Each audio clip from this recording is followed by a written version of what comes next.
Proklamasi. Kami, bangsa Indonesia, dengan ini menyatakan kemerdekaan Indonesia. Hal-hal yang mengenai pemindahan kekuasaan dan lain-lain diselenggarakan dengan cara saksama dan dalam tempo yang sesingkat-singkatnya. Jakarta, 17 Agustus 1945, atas nama bangsa Indonesia, Soekarno Hatta. Bismillahirrahmanirrahim. Merdeka! Assalamualaikum warahmatullahi wabarakatuh. Halo, nama saya Reta Parahita Sanjiwani. Saya dari kelas 6E. Hari ini saya akan menjelaskan tokoh-tokoh saat pengibaran proklamasi kemerdekaan. Ingin tahu penjelasan saya? Tonton sampai habis ya. Tokoh yang pertama, Latif Hendraningrat. Latif Hendraningrat lahir di Jakarta pada tanggal 15 Februari tahun 1911 dengan nama lengkap Raden Mas Abdul Latif Hendraningrat. Beliau adalah keturunan Ningrat Jawa dari pasangan Raden Mas Muhammad Said Hendraningrat dan Raden Ajeng Herani. Ayahnya merupakan seorang Demang atau Wedang di wilayah Jatinegara. Latif tercatat sebagai tokoh dalam sejarah peristiwa proklamasi kemerdekaan Indonesia sebagai pengibar bendera. Apabila dilihat dari perjalanan Latif sebelum kemerdekaan pada masa pendudukan Jepang, lelaki keturunan Jawa ini ikut bergabung dalam semi militer yang diselenggarakan oleh pemerintah pendudukan Jepang, yaitu Seinen Kunresho atau Pusat Latihan Pemuda.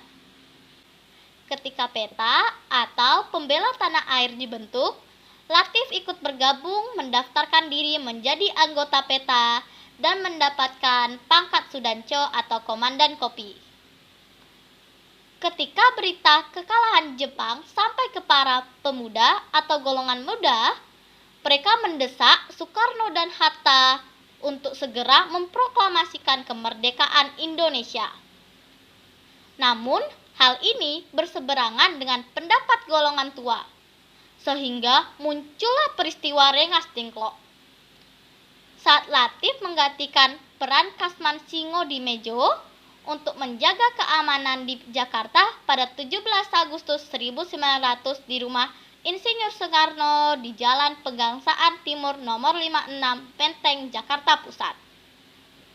Menurut penuturannya, beliaulah yang mengambil bambu jemuran sebagai tiang bendera dan beliau jugalah yang mengawal Soekarno-Hatta menuju serambi rumah. Setelah pembacaan proklamasi, muncullah dua pemuda dan pemudi yang membawa baki berisi bendera Sang Saka merah putih menuju Latif. Pada saat itu, belum ada aturan dalam pengibaran bendera yang mana bendera harus diserahkan terlebih dahulu kepada presiden, kemudian baru dikibarkan. Saat itu, Latif juga tidak tahu siapa yang menunjuk dirinya untuk mengibarkan bendera. Waktu itu, Latif, Suhut, dan Trimurti berperan dalam pengibaran bendera. Latif yang berperan sebagai pengerek tali tiang bendera. Dan beliau pun meninggal pada tanggal 14 Maret 1983 di Jakarta.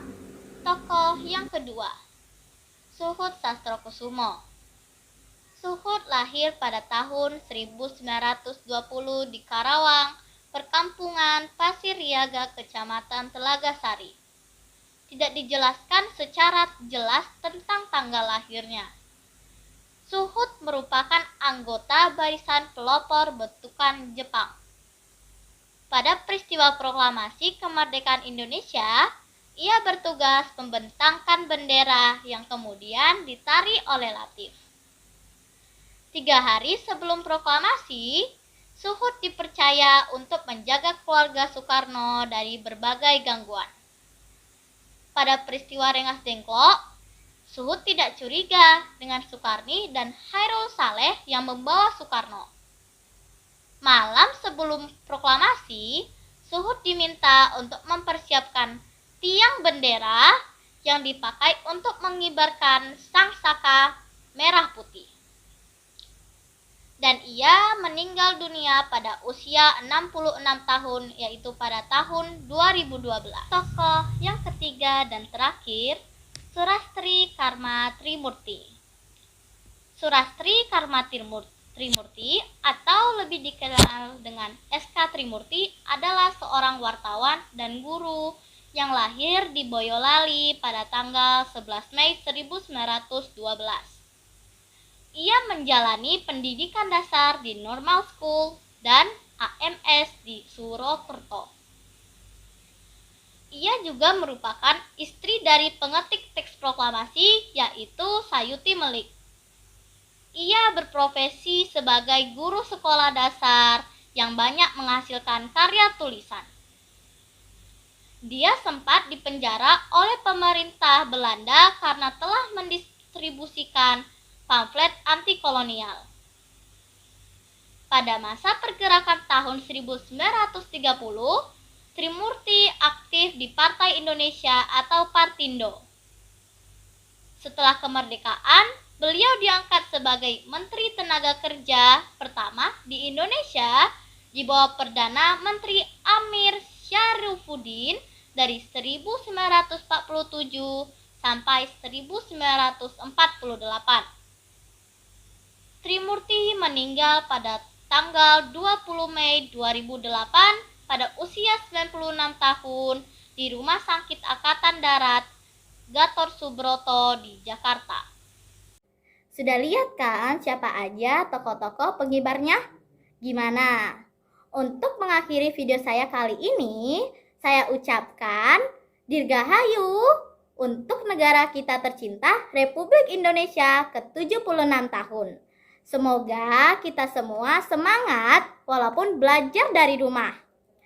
Indonesia tumbuh, Indonesia tangguh. Merdeka!